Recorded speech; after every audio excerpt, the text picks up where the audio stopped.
Krishna, everyone. Welcome. Thank you so much for coming to Bhagavat Sravana. Is it your first Bhagavat Sravana today? I just want to welcome Nitai got married. And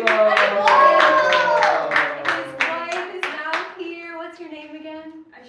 Aishwarya. Welcome to our community. We're so happy to have you here. And welcome to everyone else also. Thank you so much for being here today.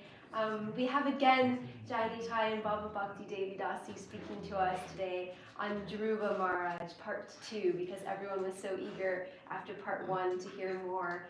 And I didn't pull up their official bio on my phone fast enough after playing cartels, so I'm going to just say a bio from my heart. They are two of the most amazing devotees I've ever met in my life. When they came to visit last year, my husband and I were intensely praying, please move to Bhakti Center. And due to the desire of Radhanath Swami and Gauranga Prabhu, they have now recently moved here to New York, moving into their new home tomorrow, the same day my husband and I are moving into our new home. And basically they've been in the movement for a very, very long time, married for, you said 14 years also? Married for 14 years. They got married at the manor, and Nitai Prabhu was a brahmachari for many, many years. They're both disciples of Radhanath Swami, and he served as the president of the Soho temple for many, many years and developed that community, that congregation in beautiful and inspiring ways. And then they, still in London, have been serving at the manor, and they started a devotee care office at the manor, and they're now starting a devotee care office here in New York for Bhakti Center.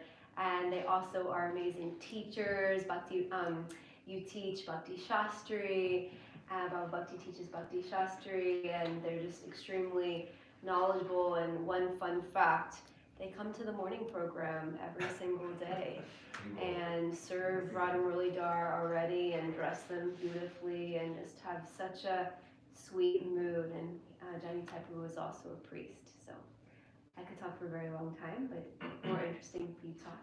Please come. Thank you so much.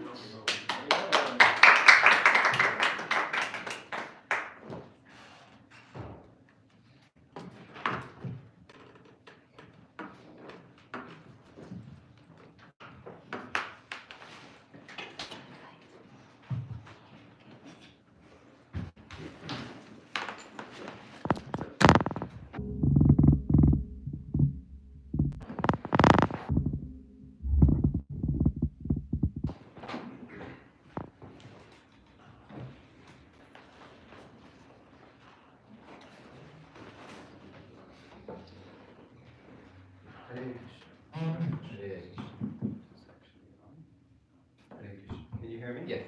Okay. So it's a great honor and privilege to be here with everyone again, and congratulations to our newlyweds when we arrived. So nice to be with you, and nice to meet Sri Govinda Prabhu in person. Haribo. Had a lot of electronic association, but finally we get to meet in person. This is all leftovers from, I was going to say a previous Kali Yuga, but from COVID, the previous Kali Yuga. Somehow everyone's become very used to electronic association, and personal association doesn't seem to be as valued anymore as it used to be. I don't know if anyone else has that experience, but it seems like people don't mind really if they come together anymore, because we can just stay at home and hook up online. So. But anyway, we're very grateful to be here in person. And for the second part of Dhruva's journey, was anyone here for the first part? Okay. So all those, Giant to Prabhu, you were here, right? So all those persons who were eager, I think they're watching online, so nice to be with you. So we'll first start by chanting the Mangalacharana prayers before we begin. So if you know these prayers, you can please join in. If not, you can meditate on the transcendental sound vibration.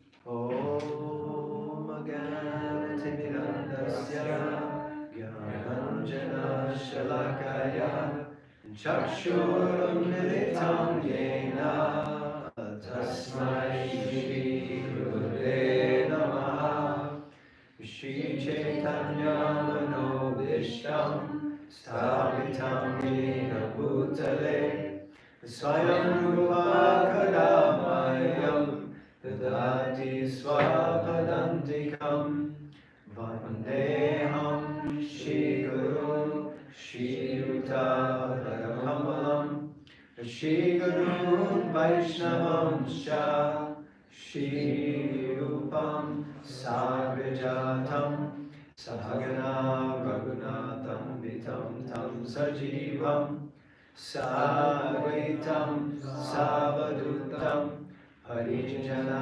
Sahitam Krishna Chaitanya Devam Shri Radha Krishna Padam Sahagana Lalita Shri Vishakam Vitamscha Hey Krishna Karuna Sindhu Dinabandhu Jagatpate Gopisha Gopika Kanta Radha Kanta Namostute Taptakanchana Range Radhe Vrindavaneshwari Rishabhanu Sute Devi Pranamami Hari Priye Vancha Kalpatarubhyascha Kripa Sindhu Devacha Patitanam Pavanebhyo Vaishnavebhyo Namo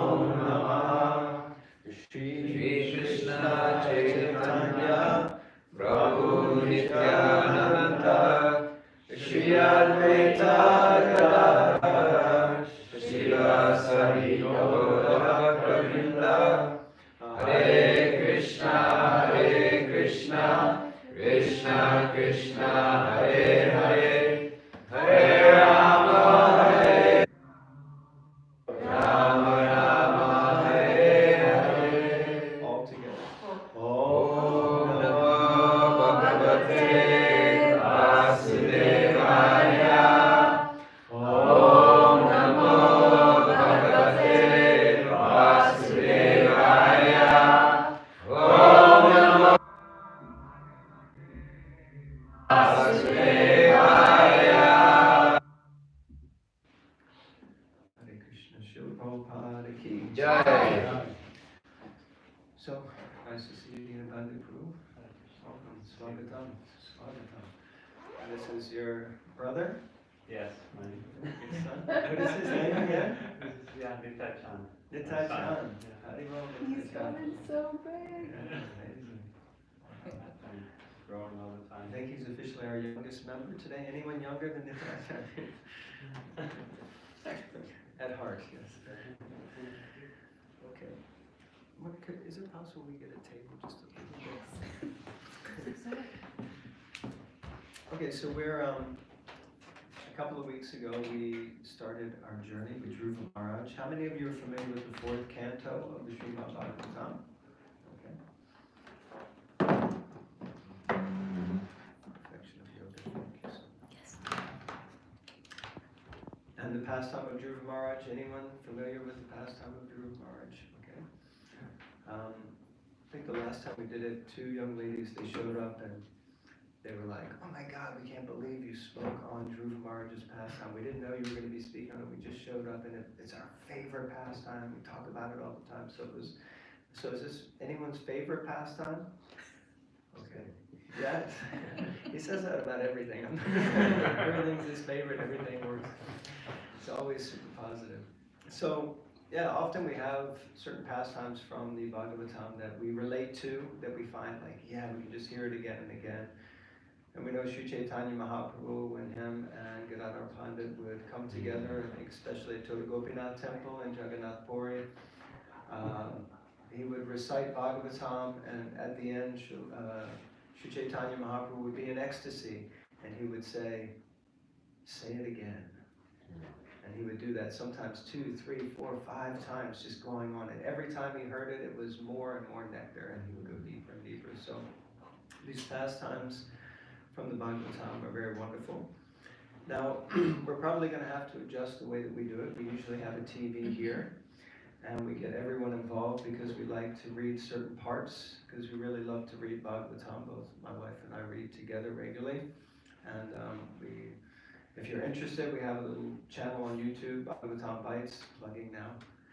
But we like to read Bhagavatam together, and we've recently finished Dhruva's journey all the way through, and we were thinking how many amazing purports, how many amazing statements Srila Prabhupada makes, how important in Srila Prabhupada's purports, how important it is to read Srila Prabhupada's purports and associate with Srila Prabhupada through his books. So in that way we really like to try to open it up also and get everyone to read and get into that mood. But we'll try to do it today, and we'll probably leave some things out just because if only the two of us are reading, what tends to happen is everyone feels like when they were a little kid and Grandma used to read to you at bedtime, and you kind of start to slow down. And put everyone to sleep. So we'll try to keep it lively. And when I shut up, my wife starts speaking, that's when it really gets lively. So this is part 2, and we've titled this part, The Motivation. So the last one was entitled The Catalyst, because we discussed what actually was the catalyst for this pastime to occur. But now we're going to be looking a little bit at the motivation of Dhruva Maharaj. And specifically, this is also subtitled Dhruva Maharaj Instructed. So we're going to be discussing the part of the pastime where Dhruva Maharaj meets, who is his spiritual master? Anyone knows who's the spiritual master? Yes, Narada Muni. So last time we called it Dhruva Maharaj Insulted. So first it started with an insult, and now it's going to lead to an instruction. Also, for those of you who know, at the end of many of the pastimes in the Bhagavatam, there is something known as Ashirvad. At the end of the pastime, then whoever's speaking the pastime, they mention that just by hearing this pastime, everyone is benedicted. So Ashirvad means like blessings or benedictions. So it means everyone is benedicted by hearing this pastime. And as we were finishing this, there's like 4 or 5 different verses of Ashirvad just from this pastime. And you can see how important it is. And actually it's so important that right after this Leela, Narada Muni, he leaves the Leela and he immediately goes to the court of the Prachetas. And he begins to extol the glories of Dhruva Maharaj. So it's really such a powerful and important pastime for all of us. So we hope that we're able to bring some of this nectar out.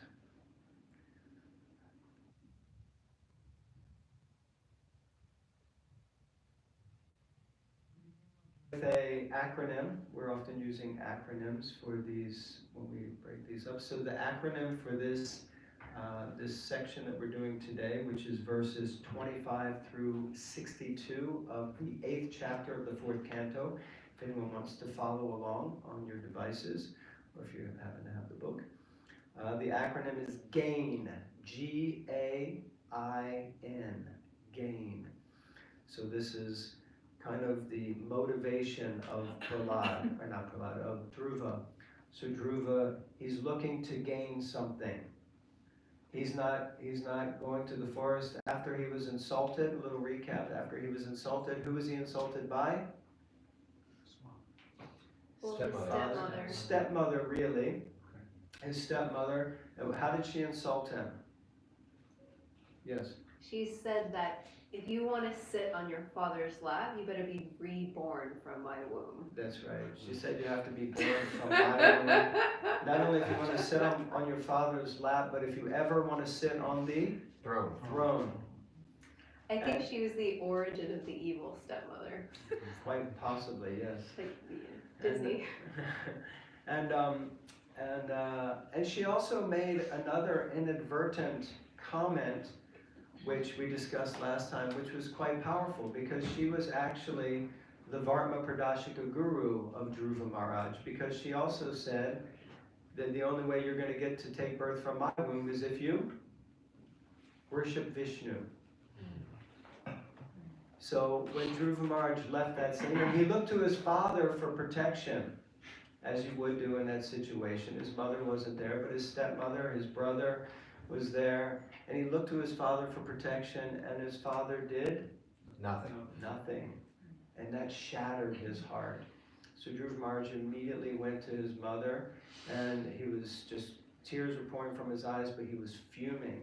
And his mother became infuriated, but as we discussed last time, she really was such a sadhu, such a sadhvi in this situation. She just controlled herself, and she gave such wonderful instruction, and she said, actually what your stepmother has said is Correct. correct. She gave the right instruction. The best thing for you to do is worship the Lord. And as far as I understand, the sadhus, whenever they want to worship the Lord, they go to the forest. So you should also do that. So therefore, the whole thing got turned around, and Dhruva went to the forest with a motivation like that. So G stands for Guru, A stands for attainment of peace, I for instructions, and N for nature. So we'll try to move through these today. So the first one, G, out of the acronym GAIN, stands for Guru. And so this is what happens. They say that when the student is ready, the teacher will arrive, or the Guru will come. So Dhruva Maharaj, his intention was set. He had a Drita Vrata. He was going to the forest. He was very determined. And so he went there with the motivation, and he was ready. So just like we know Parikshit Maharaj went to the bank of the Ganga, Jamuna, and he began to meditate, and so many other personalities. When the time was right, the spiritual master arrived. So Narada Muni being one of the most exalted spiritual master, probably 80% of the people in the Bhagavatam, he is the guru of, so like that. So we're going to discuss the importance of this interaction between guru and disciple. So first, we would have shown this verse, it's 4:8:26. So when Narada Muni first meets Dhruva, he says, how wonderful are the powerful Kshatriyas. They cannot even tolerate even a slight infringement upon their prestige. He says, just imagine, this small boy, he's only a small child, he says, yet these harsh words from his stepmother proved unbearable to him. And it's interesting, I was thinking, the first thing Narada Muni does is rebuke Dhruva. It's not the traditional stereotype or image of the guru. He doesn't come in on a swan, he doesn't just, he's like, look at these Kshatriyas, they're so, well, it's the English phrase, so up themselves, what's wrong with them, they can't even take a slight little pinch, as it were, of the false ego or whatever. Look at this boy now, he's so upset. So it's interesting, he doesn't just come in a way that we may think, as it were, the guru should just be smiling and giving blessings, and he cuts, because as Prabhupada explains, the guru means to be heavy, and it means heavy what? In a sense that it's cutting through that false ego, that false impression, or false desires or motives, and he just gets to the point of, what's up, boy? Why are you so upset? And so that's the initial interaction, which is very interesting, how he appears. So then in verse 32, Narada Muni continues, and he says, my dear boy, you should not endeavor for this. It just won't be successful. It's better that you go home. And then when you're grown up, by the mercy of the Lord, you'll get a chance for these mystic performances. And at that time, then you can execute this function. So it's very interesting interaction. And in one sense, we know from our acharyas that what's happening here is that the guru is testing the disciple. He's kind of coming in and he's pushing the buttons. And of course, gurus will all be ever so slightly different. They say that Srila Prabhupada was able to be as hard as a thunderbolt and as soft as a rose. And that all of his disciples in their guruship, they all represent different aspects of Srila Prabhupada's qualities and natures. So there'll be slight differences. I remember meeting one lady once on book distribution. She was had taken initiation in different guru outside with some different sampradaya type thing. And we were talking, and we got to this discussion about guru, and she said, no. She said guru should just always smile and say yes, whatever you like. And I was like, oh really? That's not my understanding. Guru means to cut, like you were saying. So like that, we can see here that, and also we were discussing last night that in Bhagavad Gita, Arjuna, he's like on the battlefield having a meltdown, about to have a nervous breakdown. And Krishna shows up and, he says, kind of what's the problem? And he pours his heart out and he says, you're speaking like a learned man, but actually you're just a fool. And he just immediately goes in there and just cuts to the chase. So sometimes the spiritual master's words, the spiritual master's instructions can actually be very cutting. And that's good. That's actually a very good thing. Because what is the spiritual master cutting? The spiritual master is cutting away our ties to the material energy. He's also cutting away the ignorance and the false conception that we have of ourselves. So like that. Yes, you had a question? Oh, yeah. No, I was thinking that that's what a good teacher and a good coach is designed Nice. to do. Because you want to challenge that person in front of who is seeking your advice and your service, because if you don't get them out of their present state, then there's no growth. Yeah. And that's always painful to be cut away from what is comfortable and what your expectations are. And so that's the sign of a good teacher, a good leader, is one who can both be gentle, but also have that courage. It's a very courageous thing to do to cut that person's false ego, because it's so easy to just kind of step on eggshells and appease. Very nice. Thank you very much. That's very powerful input. Yeah, 2 words came out of what I heard you saying. One is that it's very easy to become complacent. I was thinking, we can become so complacent. Anyone here finds it easy to become complacent? I'm sure none of you do. You're all challenging yourselves daily to be the best version of yourselves. You wake up in the morning thinking, how am I going to challenge myself today? How am I going to, but we become complacent. And then, the spiritual master challenges that complacency. So he challenges us to be the best version of ourselves that we can be. That's very wonderful. What's your name? Ananda Devi. Ananda Devi. Thank you so much for your input. It's very good. Hey, this is also what's known shastrically in the relationship between the guru and the disciple. There is meant to be what's known as a testing stage. It's shastric. There's meant to be a period of time where the spiritual master tests the disciple, not necessarily with written tests like multiple choice or something like that, but tests to make sure that yes, this is someone whom I can consider my disciple, who I think will actually be a good disciple, whom I can train, whom I can work with.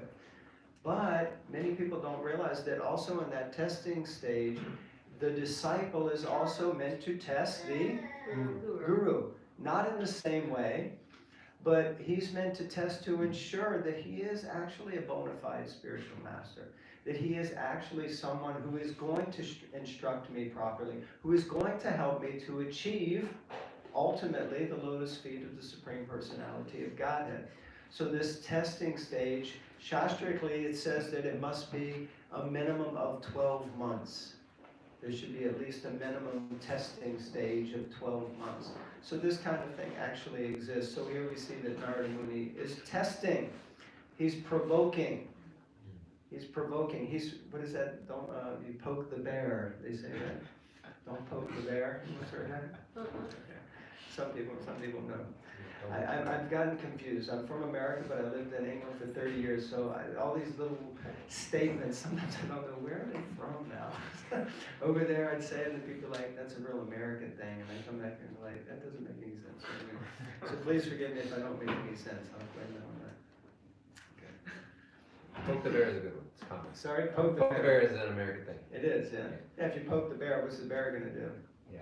Probably not gonna just go away. Sometimes there's just no references that devotees are going to get at all because we live in a bubble. Sometimes. Okay. So text 36, here Dhruva speaks and he says to Narada Muni, my dear Lord, I am very impudent for not accepting your instructions. But this is not my fault. It is due to my having been born in a Kshatriya family. My stepmother, Suruchi, has pierced my heart with her harsh words. Therefore, your valuable instruction does not stand in my heart. So I think this is very open and honest on Dhruva's part. And he's being honest that he's being respectful. He's saying, my dear Lord, and he's accepted, you've given me the instructions, but they don't do anything for me. Paraphrase it. It's not working for me because she's done some wrong to me and first I need to sort that out. And that's good to be honest in that way, not to suppress that as devotees or otherwise and okay, she's a spirit, so I'm a spirit, so okay, I'll just chant and take shelter. Sometimes you've got to be honest and be like, I'm going to bring it all down, everyone's going down, kind of thing, like some people may say. So I was thinking it's good that he's able to open his heart and be okay with where he is, in that he's not pretending to be anything else, and with his prospective guru, and being honest in that way, because sometimes we can also present a front to our guru or fellow devotees, but we're not really there. But I'm acting, and that also can cause its own frustrations and issues within us because we're not being real. We're just putting on a mask. So even as preachers, I was thinking, well, as devotees, not just preachers, but devotees, we have to be sensitive to what we say and when. Okay, Narada Muni knows what he's doing at the right time, he's testing, but one example, I think we mentioned it last time, one devotee back in London, she lost a family member, she went to a park near the temple to sit down and just be like, wow, that was really intense, what's happened? A family member in another country, it wasn't in London, and a devotee goes by who also lived in the temple, he's like, Mataji, what are you doing here? She's like, oh, so-and-so passed away, I don't feel so good. And he turned around and said, what's the problem? They're not their body, and you're not your body, so why are you so upset? She's like, I don't really need that. And then he got out from his book bag of Bhagavad Gita. She lives in the ashram. He took out Bhagavad Gita. Do you want this book? Donate to this book. So it didn't really help. She knew what was what. So I was just thinking, also in a sense that anyone else could have just been like, you've just been hurt by your stepmom. How are you feeling about that? Where you at with that rather than get over it. It may not help. And so sometimes we have to really be careful. The advice is sometimes we have to allow people to be where they're at. Not like we try to change them. Similar thing when, exactly, come from here. So he's like, I'm right here. So I remember when my mother passed away, and devotees were all like, oh, it's a good go, by your devotional service, everything will be okay. And because everyone wants to make everything okay, isn't it? We all want to fix, we want to try to fix it. And, oh, no, don't worry, it'll be okay, you'll be happy, it'll all pass. But we forget that actually, no, right now I'm upset, and it's okay to be in that space. Bhakti is very dynamic. It's ecstatic, it's not static, it's not all one thing. If you look at the pastimes in Vrindavan, everybody's going through a multitude of different, all of a sudden I feel louder. Okay, much louder. So, there's a multitude of different emotions. It's Bhakti is full of Bhava, it's full of emotion, it's full of love. So sometimes we just have to learn how to be with someone when they're in a certain space. And Dhruva Maharaj is setting that example because he's not afraid to say, look, I love what you're saying, Narada, it's so great, but I just can't hear it right now. It's not working for me. It's not touching my heart. Your instructions just aren't touching my heart because I'm so upset. And Narada Muni is like, okay, that's good. And so in the next verse, then Dhruva says, basically what you're saying is good, but you're kind of preaching a little bit of renunciation. And he says, but what I want is to occupy a position more exalted than any yet achieved within the three worlds by anyone, even and especially by my father and my grandfather. So, if you will oblige, kindly advise me of an honest path to follow by which I can achieve this goal. I just think this is so profound. Dhruva's not, it's like you said, he's not being pretentious in any way. He's not pretending. He's saying everything you said is great, it makes perfect sense, but guess what? It's just not touching my heart. You know why? Because I didn't come to the forest to renounce. I came to the forest to get something. I came here for basically material gain. And I want a kingdom better than my father's, better than my grandfather's, and better than my great-grandfather, Lord Brahma. And what I need you to do is, please oblige me and tell me how to get that. Check. And it's kind of, again, I just see similarities between the talk between Krishna and Arjuna and Dhruva and Narada. Because Krishna is kind of like, Arjuna, I've instructed you, I've given you, well, they say Bhagavad Gita was spoken in like 30-some minutes, right? But, however that happened. But, he's like, look, we've had a good conversation, can you please make a decision because I've got all these people here that I need to kill, and I want you to do it. And if you're going to do it, then we can get on with it. If not, I need to find someone else pretty quick. And here you have Dhruva Maharaj saying, thank you, Narada Muni, great instructions. But if you can help me get a planet that's bigger than anybody else's in this world, then that's great. If not, really, I'm going to wait for the next guru to come along who can help me out.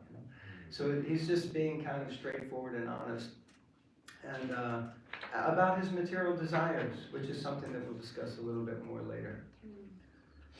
So text 39, Narada Muni then, because of this openness, honesty, sincerity, then he becomes, in a sense, a traditional guru-like. He becomes compassionate, basically. And he says, as it says in the verse, that the great personality Narada Muni, upon hearing the words of Dhruva, became very compassionate toward him, and in order to show him his causeless mercy, he goes on to give him advice. So initially he did that testing, initially poked him a little bit, okay, what is this? But then to Dhruva's credit, he spoke respectfully, he respected the sadhu, but he spoke honestly. He said, this is actually what I want, and this is where I'm at, and so far your words haven't actually convinced me otherwise. So then the guru comes in with compassion, and he goes on to instruct him how he can attain peace. And so the next section is called A for attaining peace. Anyone has any comments, questions, thoughts, reflections so far? Yes. I just think it's so beautiful, this, what you were saying, Bhava Bhakti, about being honest with the guru. Prabhupada always said he didn't want any blind followers. He wanted people to question. He wanted people to be honest. He wanted people, but in the proper mood of also being open, not challenging, but being open, but sharing from an honest place. And I think sometimes, I just want to hear your thoughts on this. I think sometimes people think, oh, it's okay, at the beginning of the relationship to be like that. But then there comes a point where you just surrender and you just say, yes to everything. But I think that as that relationship deepens with the guru, Shiksha or Diksha guru, maturity happens where the heart continues to open more and more. And it's just important at every step of the relationship to always be honest with the spiritual master. And it's okay I've had the experience of sometimes in my relationships with my Shiksha gurus, like them telling me something and then me just saying like, yes, yes, and then them saying, this is actually a conversation. We're having a conversation. I'm not like giving you instructions from on high. You can then ask me questions and share your thoughts, and if you disagree, we can talk about it. But that ultimately that willingness to to trust and surrender to the guru and accept those instructions, but to be transparent on a very deep level through the process. Very nice. Actually, I've at different times sat with different spiritual masters in our movement, and we've had conversations because I'm very familiar with many of their disciples from in our community, and then I'll sit with them and we may discuss someone who has some challenge. They'll say, "Oh, I just spoke with them. They never said anything to me." Yeah. And I said, "Well, we had several conversations," and they said, "Yeah, it's not unusual." And then I've heard this statement so many times. They think we're mind readers, and it's like interesting because actually we do. We think the spiritual master is, of course, all-knowing and is an external manifestation of, which we'll discuss later, the Chaitya Guru, the Guru in the heart. And that's true, but at the same time, the spiritual master depends on the disciple to also be honest and open, to reveal their mind, to not try to keep something secret so they can't just speculate, oh, I can see in my crystal ball, or Krishna within my heart. It may happen like that sometimes, but it doesn't always. So it's really important that it's a real relationship that we have. In the same way, sometimes people can say, like someone might say to someone, oh, you should go and pray to Krishna, you should go and pray to the deities. And I've heard people say, oh, they already know everything. I'm like, yeah, they do, but what they need is for you to go to them and start praying and show them, because it's a personal relationship. That's the way a personal relationship works. So it's not based on assumptions. It's based on true, honest dialogue and communication. So thank you. Section, Attainment of Peace. These are really nice verses, text 33, 34, and then 35. Now these are actually the original verses that Narada Muni speaks when he first interacts with Dhruva Maharaj. And he's basically giving, explaining that one should keep himself satisfied in any condition of life, whether in distress or happiness. Then he discusses the relationship, the etiquette of 3 relationships that we should all have. Anyone knows what are those 3 relationships that we should all have in our lives? Anyone knows? Seniors, juniors, and equals. Yes, seniors, juniors, and peers or equals. So we should all have those relationships in our lives. And what is the most important of all of those 3? What does Rupa Goswami explain is the most important? Peers. Yes, he said peers. The relationship with peers. Some say that we should spend 25% of our time with seniors, 25% of our time with juniors, and 50% of our time should be spent with peers. Why is that? Why do you think that's there? Yes? Because that's where the false ego gets purified the most. Because when we're with seniors, it's just, oh, they're better than us, we want to serve them. And when we're with juniors, oftentimes they're praising us or looking up to us. But when we're with peers, that's when the false ego anarthas of judgmentalism or competitiveness, etc., can come out. And so in the association with peers and equals, we can form very deep relationships, open our heart, encourage each other, and also those tendencies can be purified. Very nice, yes. So it's very important that we have all of these in this peer relationship. Actually, my experience, I don't know about everyone else, but it can be the most difficult. It's easy when you're with a senior to just, or when you're with a junior to be like, yes, you should do this, you should do that. But when you're with friends, it's not so easy to know how to act, how to conduct yourself. You're not the boss and you're not subservient. we're equals and we need to learn how to communicate with each other, so it's very important. So Narada Muni discusses these, so you can look these up in your own time. Yeah, I was thinking on that the reason we get so purified with the peers is because juniors don't generally, younger devotees, juniors, they don't generally overstep your, I don't know what's the comfort zone, as it were. You know, they're like, and then seniors generally, not literally, maybe some, you know, they just pat you on the head, literally or otherwise. But with the peers, they get into that, they can get closer and they can push buttons and they can do that, as it were, because they're on that level or they see it, or I do that, you're not better than me, I do that as well, I've been around that long, whatever. So it can be more testing because you're like, step back, get step back, but they don't, so because they can overstep that mark, I was thinking.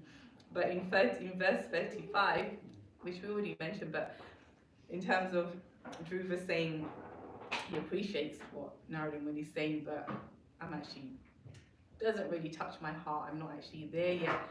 It's interesting because for Dhruva, he wants revenge, basically. You know, if someone's hurt you, insulted you, you're thinking, well, in whatever form it is, but somehow I'll find peace if you also get something back, as it were. You also, something back meaning not something so nice. So he's accepting that I'm not there yet because he's also not peaceful. And it's difficult to attain peace if the heart is disturbed or if the mind is working out so over time on something else. So the instructions are not going to land because he's not peaceful in the heart or the mind, and he's accepting that it's not quite piercing my heart, it's not touching the philosophy, because there's this inner turmoil where he's just trying to get back, as it were, like stepmother, whoever, he's just trying to get back. Has anyone ever had that experience where you hear a very good instruction, but because you're so disturbed, it's just like goes over your head? You know, it really reminds me again, Bhagavad Gita. Arjuna says to Krishna, what is it that makes a man act against his will even when he knows better? You know, it's like, what is it that makes us do these things even when we know better? We know, we're hearing someone speaking like that. So this section, Attainment of Peace, this just in the very beginning when Narada Muni comes and he starts to instruct Dhruva, he's really trying to help him conquer over these anartas, these unwanted things in the heart that can help us to actually come to a state where we feel peaceful. So the next section is called I for instruction. So we had G stands for? Guru. A stands for? Attainment of peace. I stands for? Instruction. Instructions. Okay, great. What a great community. Okay, so yeah, there's lots of verses here. So starting with text 44 in the purport, Srila Prabhupada states that it's here recommended to Dhruva Maharaj that he meditate on the Supreme Guru or the Supreme Spiritual Master. The Supreme Spiritual Master is Krishna, who is therefore known as Chaitya Guru. And this refers to the Supersoul who is sitting in everyone's heart. He helps from within, as stated in the Gita, and he sends the Spiritual Master who helps from without. The Spiritual Master is the external manifestation of the Chaitya Guru, and the Spiritual Master is sitting in everyone's heart. So this is a very important understanding for us, again, of Guru Tattva, that actually the Spiritual Master is an external manifestation of Krishna. And Krishna, really, the Guru that we're looking to be able to follow, is that Guru who is in our heart, who is Krishna. He's the Chaitya Guru, he's the Supreme Guru. And ultimately, the Spiritual Master, we worship, Prabhupada said we should worship the Spiritual Master. What did he say? How? There's a phrase that he uses all the time. As good as God. We should worship the Spiritual Master as good as God. But he said he is not God. So we should worship the Spiritual Master as good as God. But he is not God. And the Spiritual Master is actually training us to know how to think in the sense so that we can hear the Guru in the heart. Ultimately, we're going to have to, as Prabhupada would say, fly our own plane. The co-pilot may not always be there with us. And there are going to be times when we need, probably many times, when we're going to need to know how to fly our own plane. And that voice that we want to hear when we petition the Lord, please help me in this situation. I need to know what is the right thing to do. We need to be able to hear that voice coming from Krishna within. But often when we speak to devotees, and one of the big questions that comes up is, how do I know what's Paramatma and what's just my mind, right? So many people ask that question. I've asked the question, how do I know? Because the spiritual master is training us to be able to understand which one is speaking. Which one is speaking to us, because we should be able to hear the voice of our spiritual master in Krishna, because Krishna is speaking through the spiritual master. So when we look within, when we ask those questions, it's actually Krishna that we're trying to hear. We're really trying to cultivate our eternal relationship with God, with Krishna. So like that. Okay. Yes. Sri Govinda Prabhu. Is Chaitya Guru and Paramatma one and the same, or do we differentiate? As far as I understand, they are one and the same. Okay. Same personality. It's the super soul. The super soul is the permitter. He's the guide. He's the Mundaka Upanishad. Svatara Upanishad explains the two birds in the tree. He's just like, don't do it, Sri Govinda. You know it's not going to work out if you do it like that. You're like, shh, be quiet. I'm busy. Nitai, why did you do that? Why are you giving me so much grief? We're all a little bit schizophrenic sometimes. We're all hearing voices. Yes, we all have these dialogues in our own heads. Anyone has that? Am I the only one? Just want to make sure. Okay, at least there's a few others here. The rest of you are too busy in your head having a conversation about my question. Right? So like that. So yeah, it's one and the same in essence. Yes. So by you could say like with the group, the external guru that trains us to listen to Krishna within our heart, it's almost as if it's the guru trains us for that kind of self-efficacy of being guided by Krishna from within. Yes. I was thinking out loud. That was great thinking out loud. So If I could speak as concisely as you, my wife would be much happier. Oh my gosh. It's a very rare occasion that I speak precisely. With it's to not just keep relying on outside people, to become more assured with and to trust within. Yes. And to not be so dependent upon I can't make a decision by myself. I gotta ask. Yeah. Okay. In the beginning of Bhagavatam, Srila Prabhupada states that, and Bhagavatam states that one should not become over-dependent on another's mercy. It's a controversial statement. We've had many conversations, because we're also meant to become dependent on the mercy. But at the same time, we have to be careful that we don't lose ourselves, our true selves, in just the mercy of others. The instruction that came from Sri Chaitanya Mahaprabhu is that everyone should become a guru. We should all help and guide others. That's one of the relationships. We should be a senior to a junior. So in order to do that, we're also going to have to take shelter of Krishna. We're going to have to, sometimes, anyone who's a mentor or has responsibility, or a parent, you have some, it's a great service for taking shelter of God, because you're just like, my dear Lord, help me. It's like, I have no idea what to do in this situation. I really need some help. So but you can't really call up Guru Dev. Like, my kid just pooped in his nappies. What am I going to do? And my wife's screaming at me. How am I going to live my life? And he's like, Nitai, just chant your rounds and listen to the Guru in your heart. You can't. So we're going to have to learn how to cope and with our own lives, basically. And the spiritual master may or may not always be there, as we know now. I know many devotees whose spiritual master has left the world now, left the planet. But it doesn't mean that they don't have relationships where they hear from others. We should never stop hearing from others and being open to the influence of other Shiksha gurus or spiritual teachers or friends as close associates. But we also have to learn how to fly our own plane. We have to learn to know, no, it's important that I get up and do this. It's important that I act like this. It's important that I don't do that. You know, I know that within myself. I'm clear about that. So like that. Yes.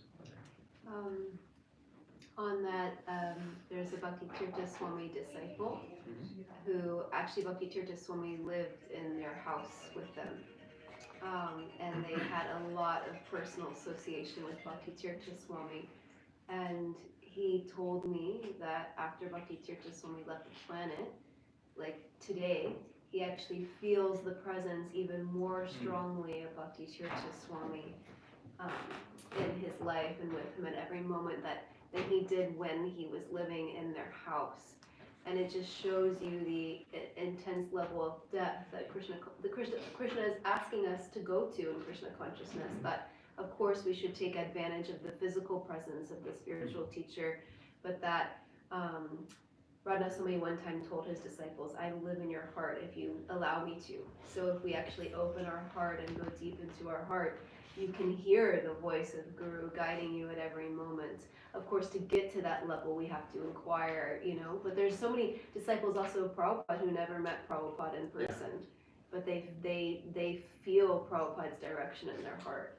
Very nice. Yeah, the two aspects of Guru is Vapu and Vani.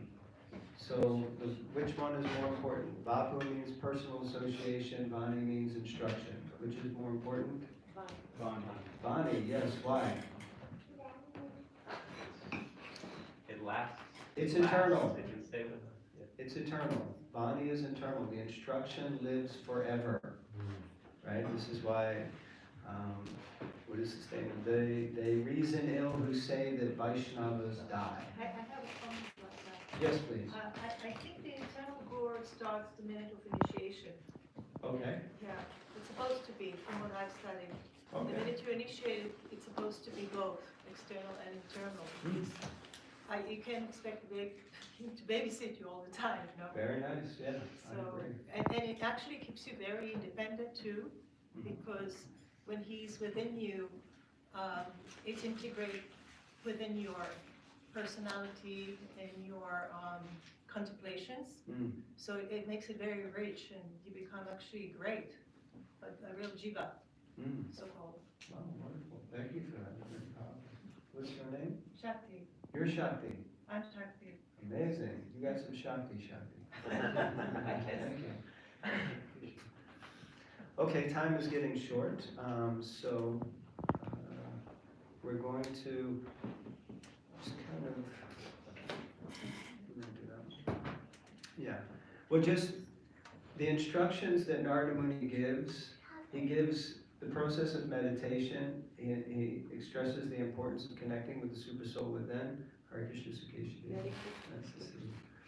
And then he gives this powerful mantra. Anyone knows what's the mantra that Dhruva Maharaj was given? Om Namo Bhagavate Vasudevaya. Yes, so this is the origin, I guess you could say, when the mantra is introduced in Bhagavatam. But then Narada Muni also gives another very important process that he says must go on simultaneously with your meditation and chanting of this mantra. And what is that process? Yeah. I love it when the faces in the room turn up to the... Is it tapas? Huh? Is it tapas? No? Meditating on the Lord in the heart? That's meditation? Nope.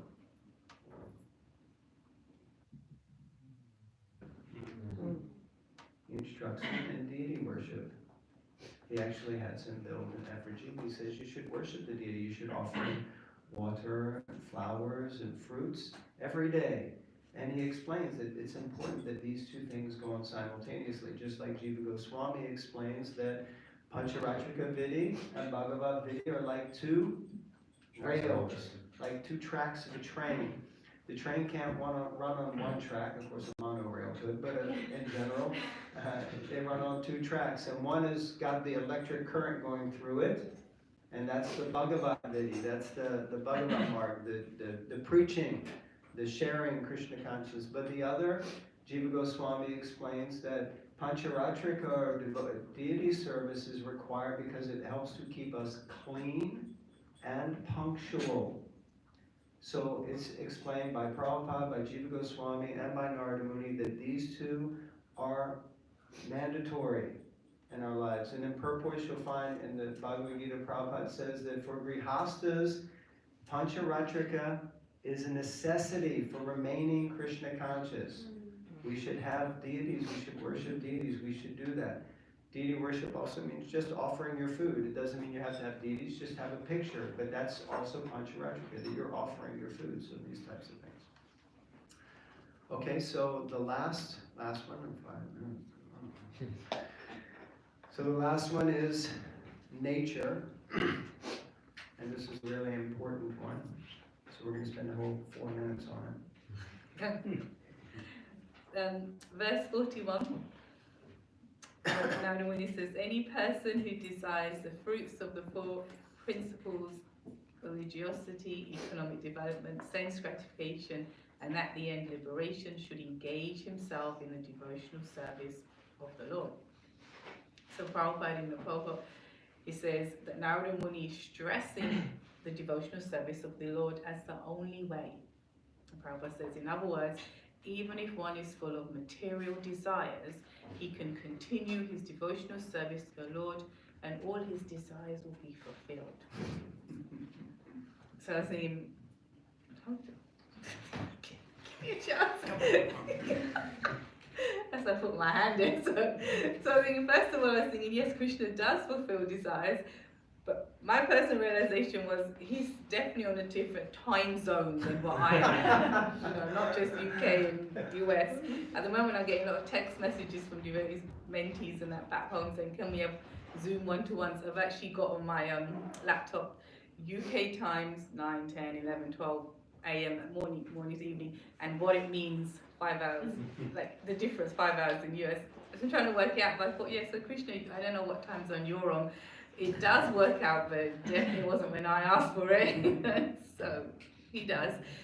But I thought it was a nice point that was being made, was that we don't have to give these things up separately. Sometimes when you speak to devotees, it's like, I'll do that service or I'll go and do that when I've got rid of this stuff or when I'm in this space, when I've given these things up. But Prabhupada saying, whatever desires, whatever material desires, just serve the Lord. Just engage in devotional service. It doesn't have to be deity service specifically. Just come and be a part of the process and let Krishna take care of the rest. It's not that we become pure devotees and then I'll get in this process, as it were. Just add it to your life. This is really important because it can be like that sometimes, that of course we want to be on the path of pure devotional service, but that's a process.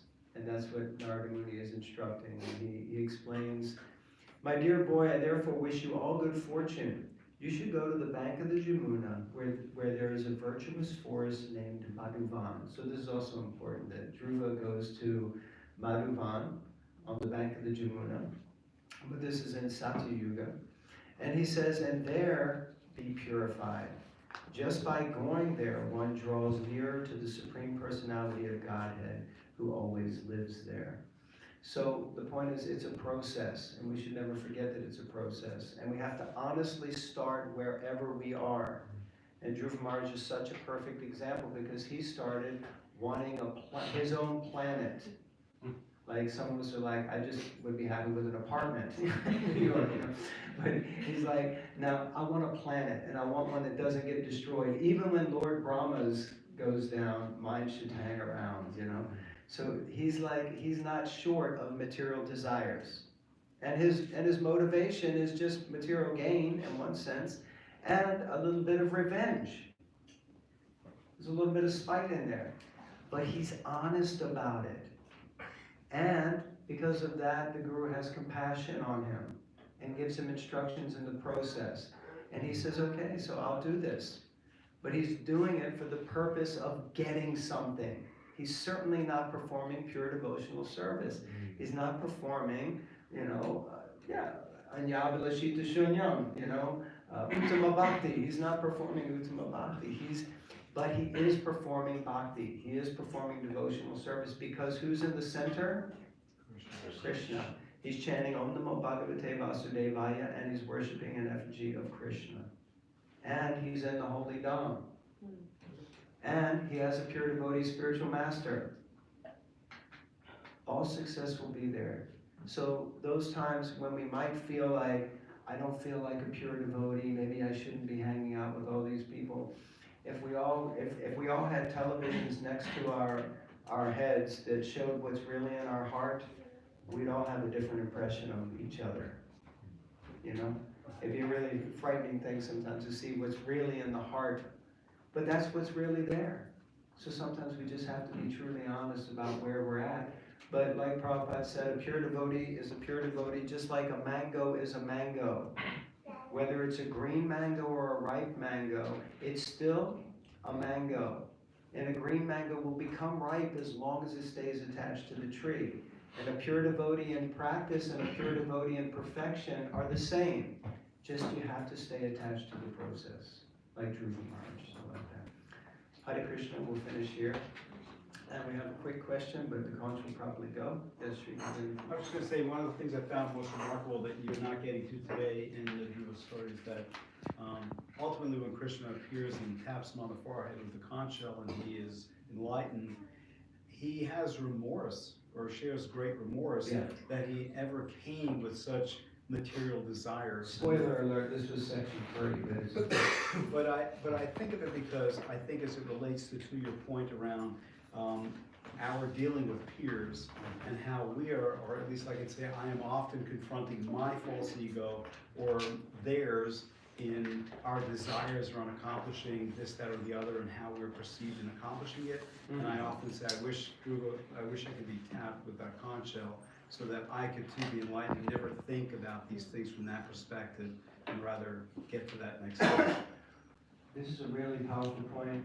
And Sri Govinda, please tune in to the next session because we're going to discuss this. I'm glad you have a part 3 because I was going to say you need a part 3. Yeah, definitely part 3 is higher. Okay, good. Thank you very much. Hare Krishna, everyone. Hare Krishna. Hare Krishna. Jai Shri Shri Radha ki Jai. Bhagwan ki Jai. Jai. Gauri Vaishnava ki Jai. Prabhupada ki Jai. Nitai and Bhava Bhakti Devi Ki. Jai.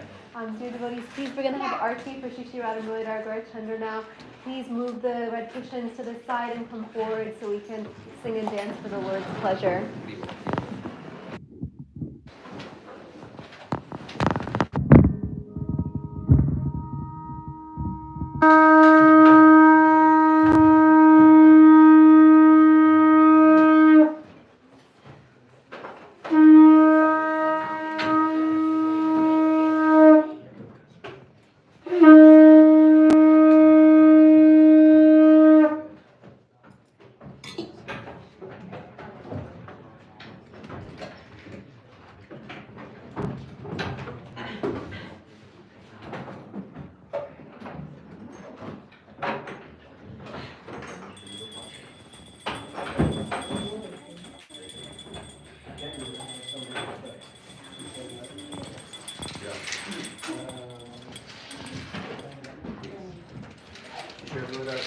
Jai.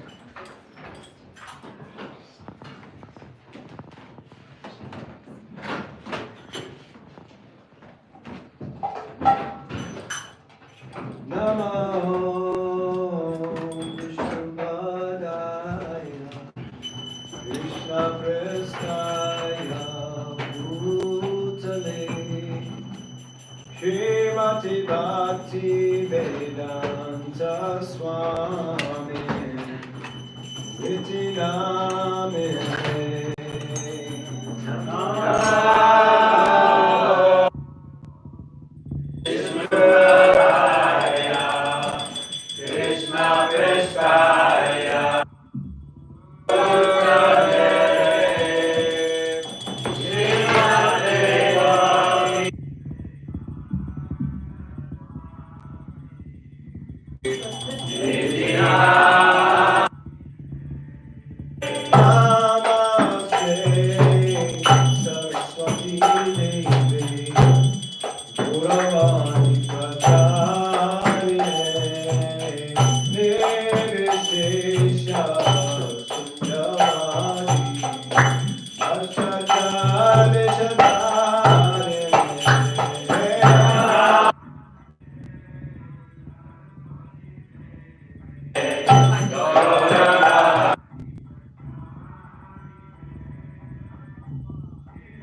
Chaitanya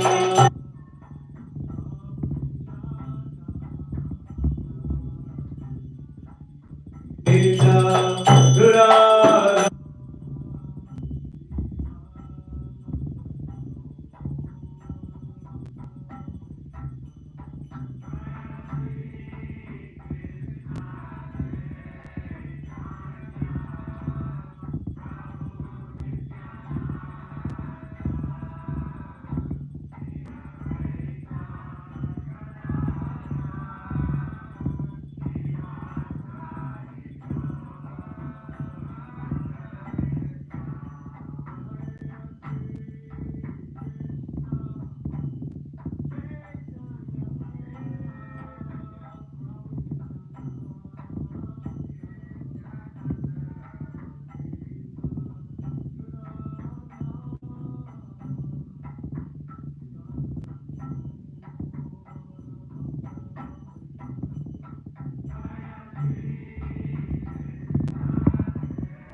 Krishna Krishna Hare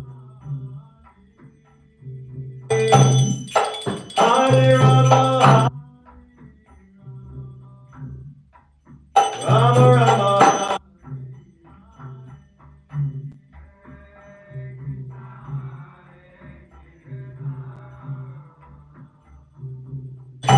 Krishna Krishna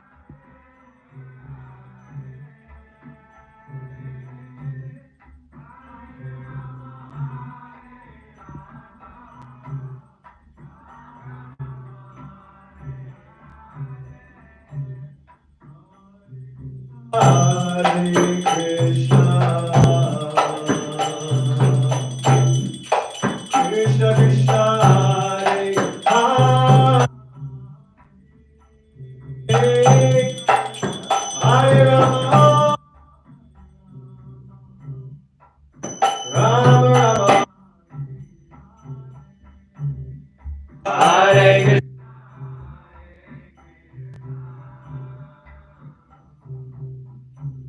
Krishna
Hari Hari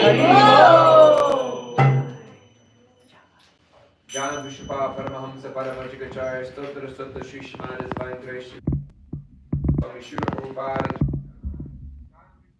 Paramahamsa Paramajikacharya Stotra Stotra Shri Shrimad Divine Grace Bhakti Siddhanta Saraswati Goswami Maharaj Prabhupada Ki Jai Ananta Koti Vaishnava Vrinda Ki Jai Namacharya Shri Haridas Thakur Ki Jai Prem Se Gaho Shri Krishna Chaitanya Prabhu Nityananda Shri Advaita Gadadhar Shivasari Gaur Bhakta Vrinda Ki Jai Purushottam Shri Chaitanya Mahaprabhu Ki Jai Shri Radha Krishna Gopa Gopinath Shama Kund Radha Kund Giri Govardhan Ki Jai Vrindavan Dham Ki Jai Mayapur Navadvip Dham Ki Jai Shri Jagannath Puri Dham Ki Jai Shri Jagannath Baladev Subhadra Devi Ki Jai Ganga Mai Ki Jai Jamuna Mai Ki Jai Tulsi Devi Ki Jai Bhakti Devi Ki Jai Kali Yuga Dharma Harinam Sankirtan Yajna Ki Jai Samaveda Bhakta Vrinda Ki Jai Nitai Gaura Premanande Glories to the assembled devotees All glories to the assembled devotees All glories to the assembled devotees All glories to the divine feet of Sri Sri Guru and Sri Gauranga.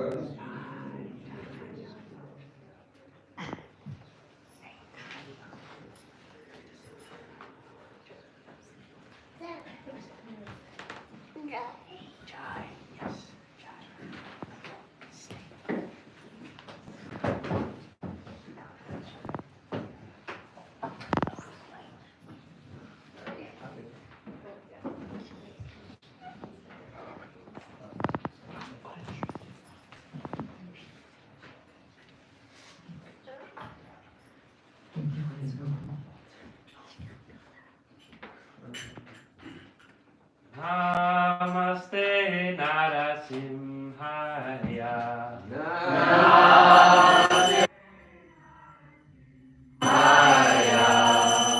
Namaste Narasimhaya.